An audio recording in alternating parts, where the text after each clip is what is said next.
اعوذ باللہ من الشیطان الرجیم بسم اللہ الرحمن الرحیم السلام علیکم ورحمۃ اللہ وبرکاتہ۔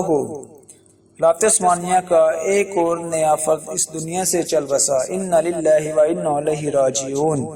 استاد نجم الدین کے ساتھی، صدر طیب اردگان کے استاد محترم اور ترکی کے مشہور ادیب، شاعر، مصنف اور قانون دان قدیر مصر اولو آج دنیا سے رخصت ہو گئے ہیں۔ ان کا دنیا سے کچھ کر جانا صرف ترکی کے لیے نہیں بلکہ پوری امت مسلمان کے لیے ایک بڑا نقصان ہے، کیونکہ مرحوم خلافت عثمانیہ اور آج کے مسلمانوں کو جوڑنے والے پل تھے۔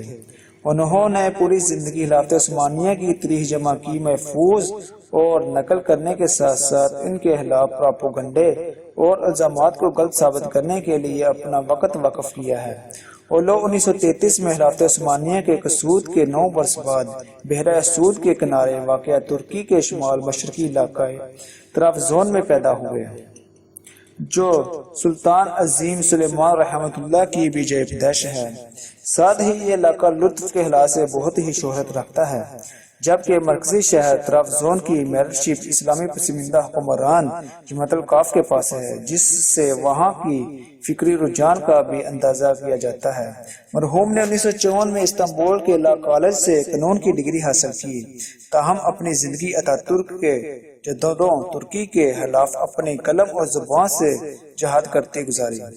انہیں جدید ترکی کا سب سے بڑا ناقد مانا جاتا ہے۔ اس حوالے سے ان کی تصانیف اور مضامین عرصہ دراز سے مختلف حلقوں میں تراشی جاتی ہے۔ ان کی پہلی تصانیف معاہدہ لوزان، فتح یا دھوکے پر نظر ڈالی جاتی ہے تو اندازہ ہوتا ہے کہ جدید ترکی پر تنقید میں ان کی اڑان کیا تھی۔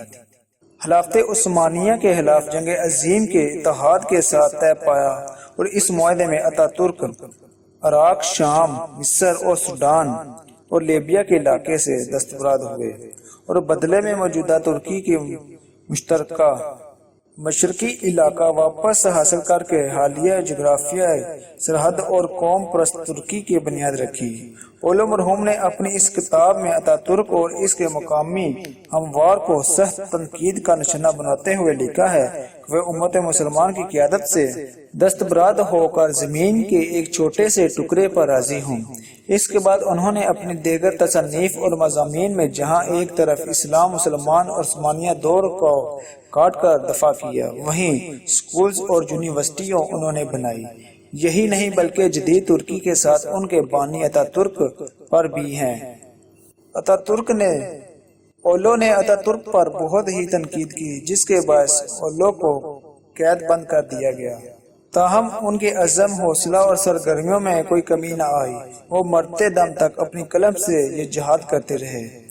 اس کا نتیجہ یہ ہوا کہ اولو مجموعی طور پر 64 کتابیں، ہزاروں مضامین اور سینکڑوں درس پر مشتمل ایک وسیع علمی وراثت چھوڑ کر دنیا سے رخصت ہو گئے۔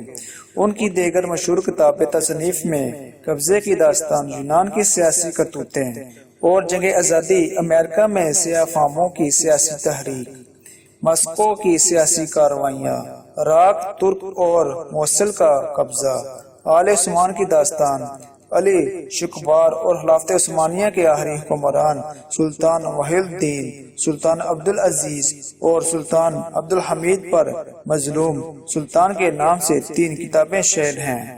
اللہ کا یہ پرسرار بندہ 27 رمضان المبارک کو پیدا ہوا تھا اور 1 رمضان المبارک کو اللہ کے حضور پہنچ گیا۔ اس نے کہا تھا کہ جب میں مر جاؤں گا تو یہ کہنا کہ آج ایک عثمانیہ انتقال کر گیا ہے۔ اللہ تعالیٰ اس کی مغفرت فرمائے اور ان کے درجات بلند فرمائے، آمین۔